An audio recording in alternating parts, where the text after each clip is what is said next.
Just a kid with a big dream. Dalawang pangarap ang biglang naputol, ang nakakaantig na kwento ni Narine Baterbonia at Divine Adili. Sa mundo ng basketball, maraming kabataan ang nangangarap na balang araw ay makapaglaro sa pinakamalalaking entablado. Para kina Narine Baterbonia at Divine Adili, ang pangarap na iyon ay unti-unti nang nagkakatotoo. Isa ay MVP na tinaguri ang susunod na malaking bituin ng Philippine basketball.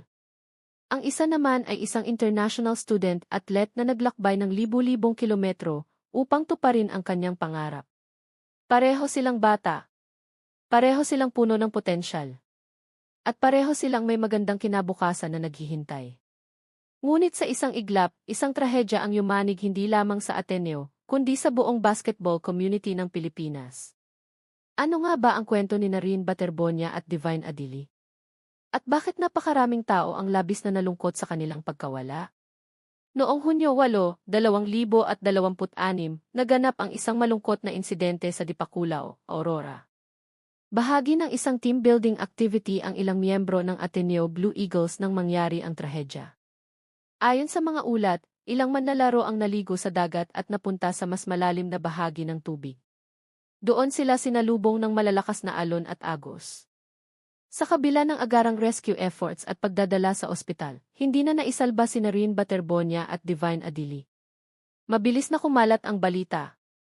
At sa loob lamang ng ilang oras, bumuhos ang pakikiramay mula sa mga atleta, coaches, fans, at iba't ibang paaralan sa buong bansa. Si Rene Clark Baterbonia ay isa sa mga pinakaabangang batang talento ng Philippine basketball. Tubong Talacogon, Agusan del Sur, lumaki siyang nangangarap na maging matagumpay na basketball player. Sa murang edad pa lamang, kapansin-pansin na ang kanyang husay sa laro. Ngunit hindi lamang talento ang kanyang puhunan. Ayon sa kanyang mga coach, si Rene ay masipag, disiplinado, at laging handang matuto. Habang maraming atleta ang umaasa lamang sa natural na galing, si Rene ay kilala sa matinding dedication sa ensayo at pagpapabuti ng kanyang laro. Noong 2025, nakamit niya ang isa sa pinakamalaking tagumpay ng kanyang kabataan. Pinangunahan niya ang Davao Region upang masungkit ang kampyonato sa palarong pambansa. Dahil sa kanyang pambihirang performance, siya ay kinilalang Most Valuable Player o MVP ng torneo. Dito mas lalong napansin ang kanyang potensyal. Marami ang naniniwalang isa siya sa mga susunod na magiging malaking pangalan sa Philippine basketball. Nang makuha siya ng Ateneo Blue Eagles, mas lalo pang tumaas ang inaasahan sa kanyang hinaharap. Ngunit higit sa pagiging MVP, si Rene ay kilala bilang isang mabait, mapagkumbaba at inspiradong kabataan.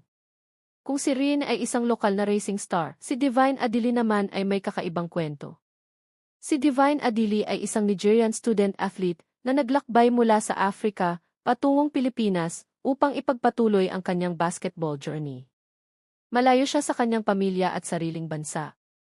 Ngunit pinili niyang harapin ang hamon upang maabot ang kanyang mga pangarap. Bago sumali sa Ateneo, naglaro muna siya sa New Era University. Dahil sa kanyang taas, lakas, at depensa sa ilalim ng ring, mabilis siyang nakilala sa collegiate basketball scene. Kalaunan ay naging bahagi siya ng Ateneo Blue Eagles para sa UAAP Season 88.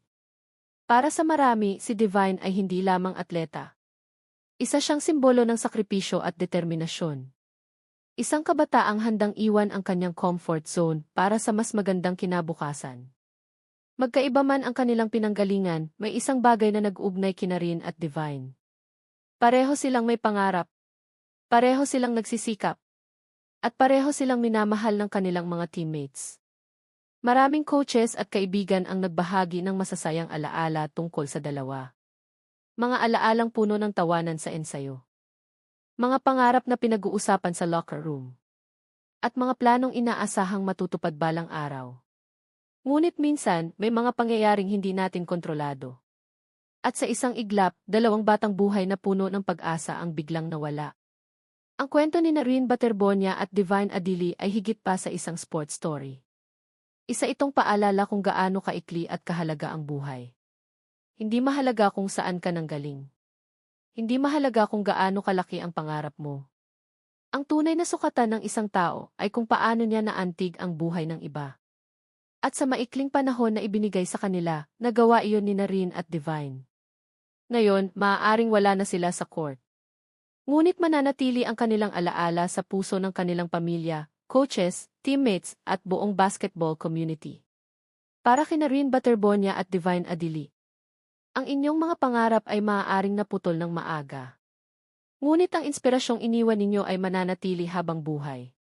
Rest in peace, champions.